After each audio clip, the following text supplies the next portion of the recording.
इस समय से आपका यह दरबार लग रहा है, आपके दादा थे, परदादा थे। आज यह दरबार लगाने का आपका उद्देश्य क्या है? सबसे पहले आपके चैनल को, दर्शकों को बहुत बहुत धन्यवाद, जो कि आप भैया के चैनल को देखते हो, सपोर्ट करते हो। देखिए, हमारा उद्देश्य कोई अन्य ना ले कि पैसे कमाने का उद्देश्य, क्योंकि अन्य जो दरबार हैं, हम नहीं कहेंगे पैसे लगाने के लिए कर रहे हैं, लेकिन लोगों की जो भावना है उनके प्रति, जो सोचते हैं, वो केवल इतना ही सोचते हैं कि ये लोग पाखंडवाद करते हैं तथा इनको दरबार से पैसा मिलता है।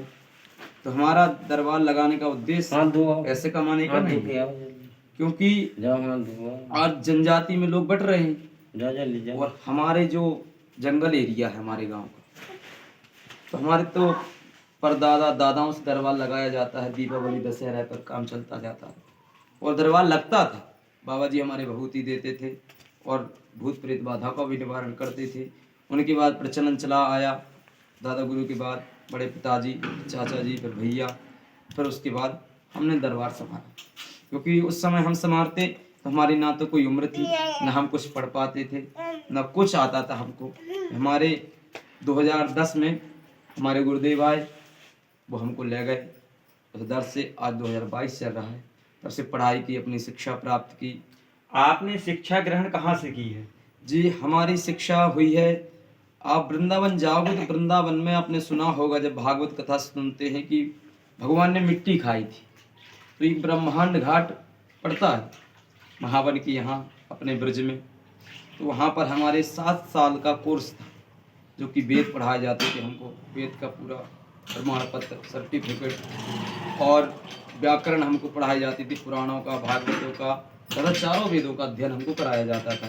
तो 7 वर्ष का पूरा ये शिक्षण था जो हमको पढ़ाया गया, वहाँ की शिक्षा पूर्ण कराई गई। तब जा कर के हम लोग नासिक हमको ट्रांसफ़र किया गया, क्योंकि हम लोग बड़े विद्यार्थी हो गए, तो बड़े विद्यार्थियों को भेज दिया गया नासिक, त्र्यंबकेश्वर में, जहाँ पर हमारे विद्यालय का नाम है, जो कहे जाते हैं वृंदावन के राजा, ब्रज के राजा, हमारे पूज्य सद्गुरुदेव भगवान श्री कार्षणी जी महाराज। क्योंकि हम अपने गुरुदेव का नाम नहीं ले सकते, तो आप वृंदावन जाओ तो वहाँ के राजा हैं, ब्रज के राजा हमारे गुरुदेव कार्षणी जी महाराज। उनके सानिध्य में श्री गुरु कार्षणी वेद विद्यालय तथा श्री गुरु कार्षणी स्वर्ग आश्रम में हमारा अध्ययन हुआ और पढ़ाया गया। तो हमको नासिक भेजा गया, नासिक से पठानकोट भेजा गया, पठानकोट से पुनः ब्रह्मांड घाट आए शिक्षा प्राप्त करते हुए। फिर हमको जयराम